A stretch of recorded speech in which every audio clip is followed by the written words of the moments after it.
Once upon a time, of all the good days in the year, on Christmas Eve, Mrs. Scrooge was sat busy in the manor house, shuffling her papers. Mrs. Scrooge was even grumpier than ever, for tomorrow was Christmas Day, the one day when everybody stopped to relax and enjoy the festive season. She hated this day the most, as it meant a day without work, a day not making money, and above all, a day spent all alone, with no one around to order about. As she stared out of the window, her thoughts drifted away to her place of solitude, a place where she would visit to be alone with her thoughts, and to get away from the misery her daily life seemed to bring. She had drifted away to Dawlish Beach.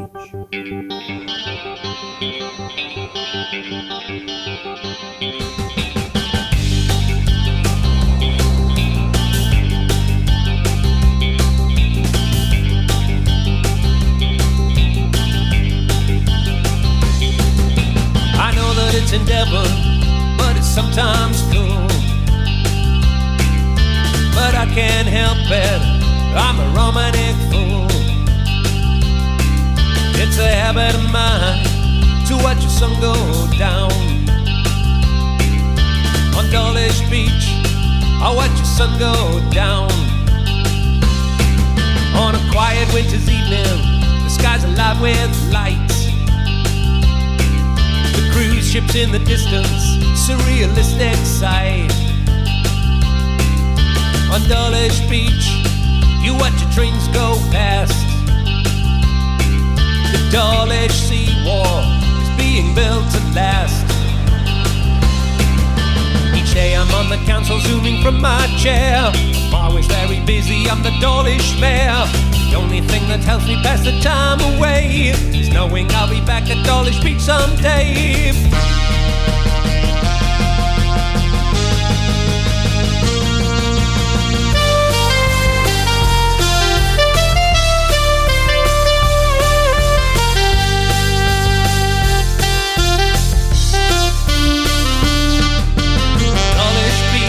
Far away in time, Dawlish Beach, far away in time, Dawlish Beach, far away in time, Dawlish Beach, far away in time, Dawlish Beach, far away in time, Dawlish Beach, far away.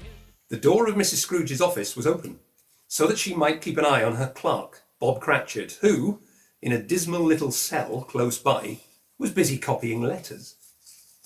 Mrs. Scrooge's thoughts were interrupted by a knock at the door. I said Mrs. Scrooge's thoughts were interrupted by a knock at the door. Please, Mrs. Scrooge, donations for the waterfowl. Please, Mrs. Scrooge, pennies for the swans. Pennies for Dawlish Community Transport. Pennies for helping Dawlish, please. And how about Open Door? Please, could I have some pennies for the hospital? Bah, humbug. And you can't mean that, surely it's Christmas. Bah, humbug.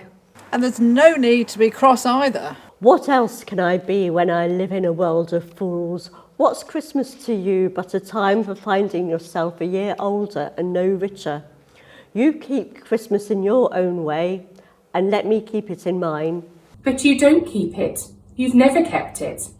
Then leave me alone. At length, the hour of closing arrived. Mrs. Scrooge admitted this to her clerk, who instantly turned off his laptop and put on his coat. You'll want all day off tomorrow, I suppose. If it's convenient, madam. It is not convenient, and it is not fair. But I suppose if you must have the entire day off, be here all the earlier the next day.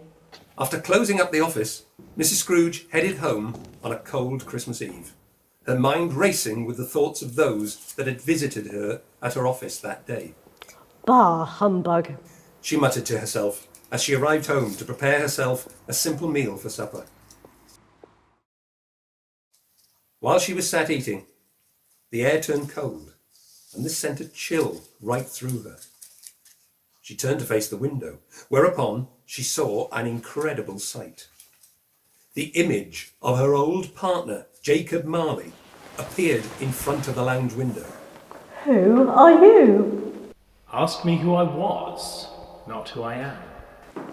Okay, so who were you then? In life, I was your partner, Jacob Marley. You don't believe me, do you? I don't. Why do you doubt your senses? Because little things affect them. A slight disorder of the stomach might make them cheat. An undigested bit of chicken, a blot of mustard, or a crumb of cheese. There's more gravy than grave about you. Hear me, for my time is nearly up. Tonight you'll be visited by 3 spirits over 3 hours. Expect the first when the clock strikes 1. Now look to me no more, but listen to what the spirits have to say, for your own sake. And with that, Marley's ghost was gone, and Mrs. Scrooge was once more alone in her cold and quiet house. She packed away her dinner things and went to bed, hoping that the words she'd just heard were nothing more than a dream. As she began to drift away to sleep, the bedroom clock struck 1. Oh, for goodness sake, I said the bedroom clock struck 1!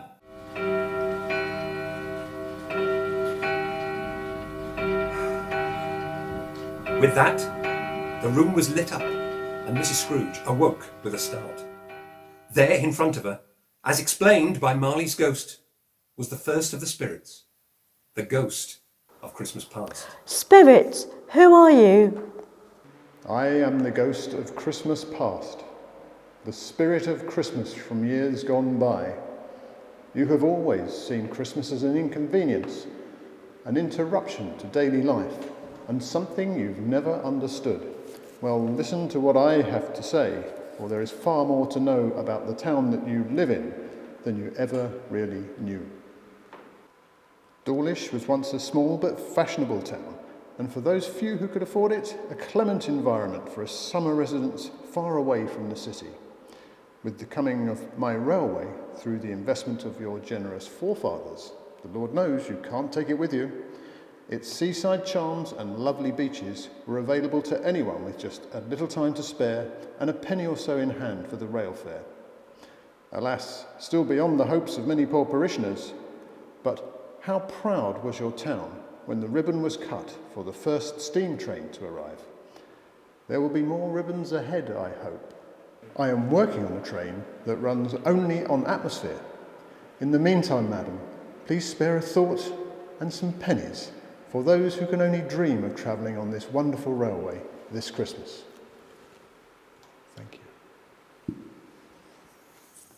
Mrs. Scrooge listened in awe and eventually heaved a sigh of disappointment. The spirit looked at Mrs. Scrooge. I just remember how awful it felt back then, and how not really feeling part of this town. I also remember how I was short with Bob Cratchit this afternoon, and how I wish I could say something different to him now. With that, the images of days gone by faded, and the ghost of Christmas past was gone, leaving Mrs. Scrooge alone again in her bedroom. It was now nearly 2 a.m, and with that, the bedroom clock struck 2.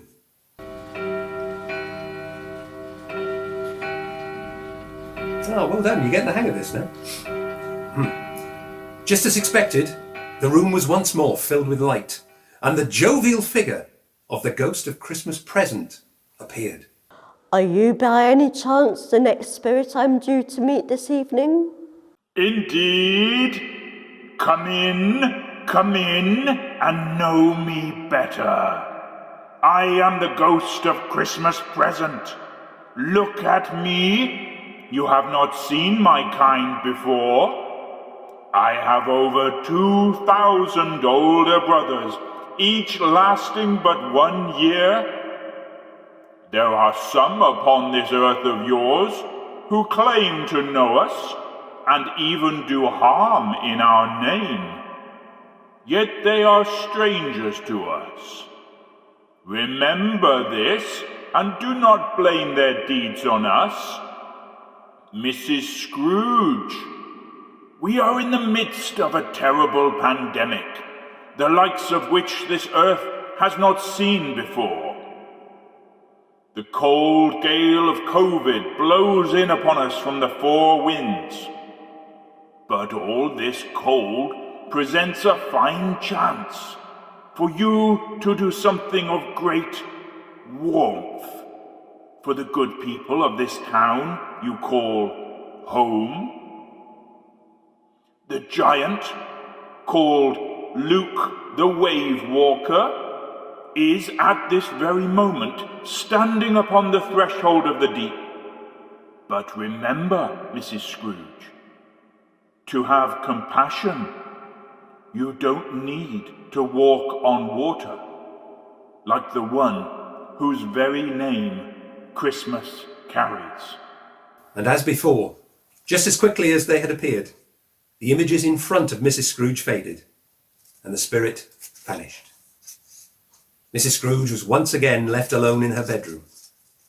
And once again, time had raced on, this time to 3 a.m. And the bedroom clock began to strike once more.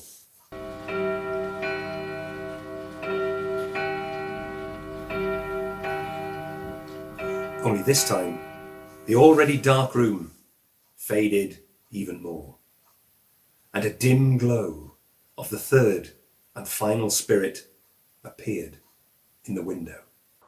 Am I now in the presence of the last spirit that I'm due to meet this evening? Indeed you are. I am the ghost of Christmas yet to come. Follow me and we shall see what the future holds for you. The spirit whisked Mrs. Scrooge away into the night. On this brief but rapid journey, she witnessed sights that made her shiver with fear. Her beloved town of Dawlish was in ruins, abandoned by everyone good that had ever lived there, and now overrun with rats and seagulls and litter adorning what was once the beautiful grasslands of Dawlish Lawn.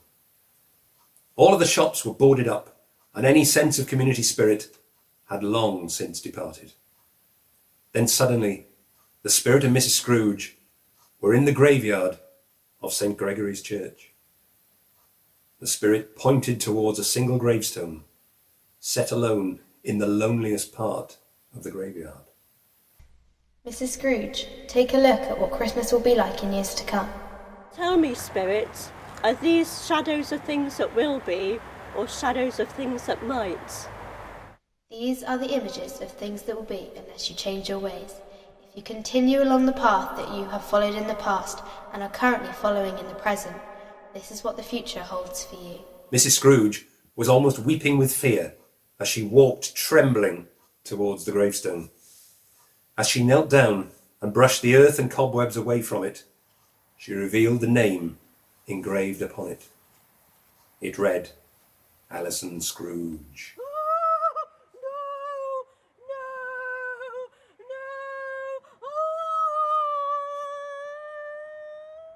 Screamed Mrs. Scrooge, and flung her head into her hands and wept.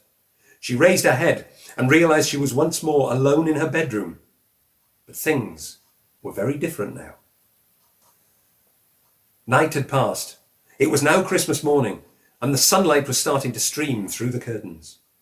Mrs. Scrooge leapt from her bed, flung back the curtains and opened the window. It was a bright Christmas morning, and the bells of St. Gregory's rang out across Dawlish town. It's Christmas Day. The spirits have been and gone all in one night, and I'm still here. Wow. Oh, I don't know what to do next. I'm happier than a sand girl. I feel as light as a feather.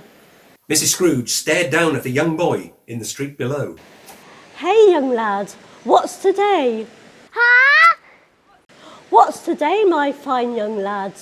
Well, it's Christmas Day, miss. Wow, it's Christmas Day, and I haven't missed it. It's a pleasure talking to you, my fine young lad. Oh, gee, thanks. Do you know if Lloyd's Maunders is open on the high streets? Yeah, they stayed open. An intelligent lad, a remarkable lad. Do you know if they've still got that prize turkey The large one hanging up there, the one that's almost as large as you. Yeah, it's still there. Oh, you are a remarkable lad. Can you do me a favour, please? Ask them to order it and to send it to Bob Cratchit and his family, but don't let them know where it's come from. Here, this should cover it. And keep the change. Thank you for being so helpful. Flipping heck. And with that, Mrs. Scrooge threw down a £50 note. The boy ran off to carry out Mrs. Scrooge's wishes. She got dressed and grabbed everything she could find in her house that resembled a sweet, toffee, chocolate, fruit, the purple one, anything at all that could make someone smile this fine Christmas morning. She ran out into the town, greeting everyone she came into contact with, wishing them a Merry Christmas and offering the goodies she'd gathered up. Merry Christmas, everyone! Merry Christmas! Merry Christmas!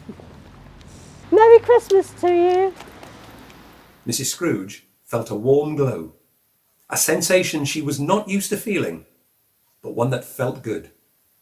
This was her chance to change her future and to say to the town of Dawlish, Merry Christmas, everyone. Oh, that sounds like the cue for a song, really, doesn't it?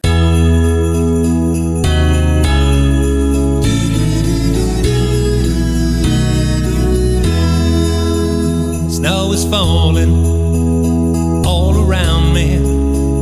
Children playing, having fun. It's a season, love and understanding. Merry Christmas, everyone. Time for parties in celebration.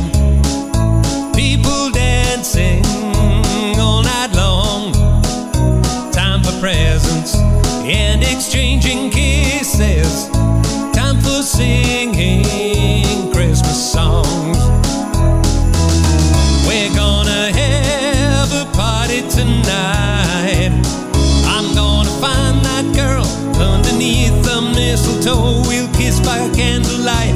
Snow is falling all around me. Children playing, having fun. It's a season, love and understanding. Merry Christmas, everyone. Merry Christmas, everyone.